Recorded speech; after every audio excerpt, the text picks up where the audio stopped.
لو سألنا كتير من الناس وقلنا لهم ايه هي اصعب سنة في تاريخ البشرية، هتلاقي اللي يقولك انها سنة 2020 لما انتشر فيروس كورونا وحصد ملايين الارباح.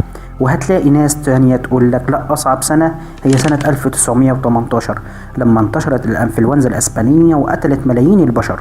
وهتلاقي ناس تانية تقولك لا، لا ده ولا ده، أصعب سنوات هي سنوات الحرب العالمية التانية اللي بسببها كان بيتم عمل إبادة جماعية للبشر وبسببها مات عشرات الملايين. بس الحقيقة يا عزيزي إن ولا سنة 2020 ولا سنة 1918 ولا حتى الحرب العالمية التانية هيجوا ذرة قصاد اللي حصل في سنة 536 ميلادية. تعالوا بقى نعرف كم الحوادث اللي حصلت في السنة دي. بس قبل ما ابدا في الفيديو ما تنساش تعمل لايك، ولو انت اول مره بتشوفنا في القناه ما تنساش تشترك في القناه علشان يوصلك كل جديد من قناتنا. ويلا بينا نبدا على بركه الله.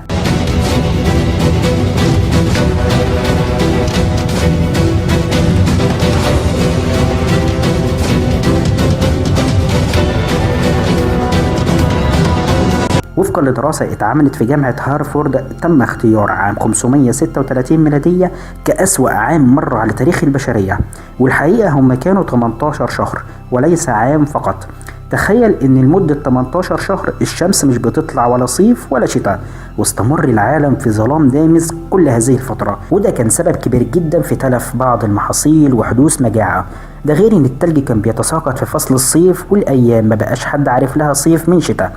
ده غير بقى الأمراض اللي انتشرت والمجاعة في معظم أنحاء نصف الكرة الأرضي الشمالي، وكان عام ونصف شؤم على البشرية كلها. في بعض الباحثين بيقولوا إن خلال تلك الفترة كانت درجة الحرارة بتصل ل1.5 درجة مئوية، يعني برد قارس بطريقة بشعة. ده غير إن الجو ده أدى إلى نفوق عدد كبير من المواشي وفساد الثمار. وبما إن المصائب لا تأتى فرادى، ففي تلك العام تفشى وباء معروف في التاريخ باسم وباء جوستنيان، نسبة إلى الإمبراطور البيزنطي في ذلك الوقت، واللي قضى على عشرات الملايين في أوروبا والشرق الأوسط وآسيا وغيرها من المناطق في العالم التي لم تستسلم من هذا المرض القاتل. والأغرب من ده كله إن اللي كان بيتصاب بالطاعون ده بيحصل له جنون وانفصال عقلي، وده طبعا قبل ما يموت، يعني موت وخراب ديار. وطبعا كل الكوارث دي كان ليها تداعيات كتيرة، فبسبب المجاعة تفشت الأمراض والصراعات، وده أدى إلى سقوط الإمبراطوريتين الساسانية والبيزنطية معا. وكمان بسبب هذه العوامل فكتير من الناس وشعوب كاملة رحلت من بلادها إلى بلاد أخرى بحثا عن الطعام في ظل أجواء مليئة بالفوضى والهمجية والسلب والنهب وتفكك مجتمعات تاريخية، لدرجة إن في شعوب كاملة انقرضت إلى الأبد. طيب إيه بقى السبب لكل ده؟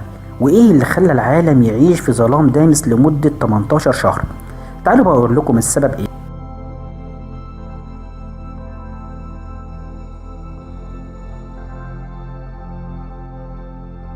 لسنوات طويلة عجز العلماء عن معرفة أسباب هذا التغير الجوي الغامض على أوروبا والعالم كله، إلى أن توصل الباحثون أن سبب كل هذه الأحداث هو كان ثوران بركاني هائل في أيسلندا، ارتفعت سحابته قرابة 50 كيلومتر في السماء.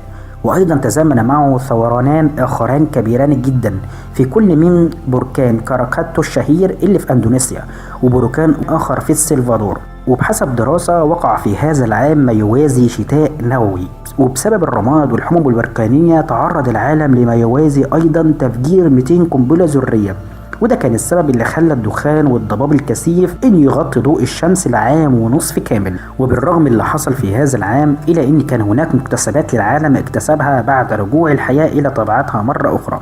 ومن اهم المكتسبات اولها ان مصر والشام تخلصوا من نفوذ الروم بعدما عانت الامبراطورية من تبعيات الظلام والفوضى. تاني حاجة في هذا التوقيت كان بيصعب على العالم العثور على الذهب، وده اللي خلى الناس تتعامل بالفضة، واللي لعبت دور رئيسي في قيادة الاقتصاد بعد البركان.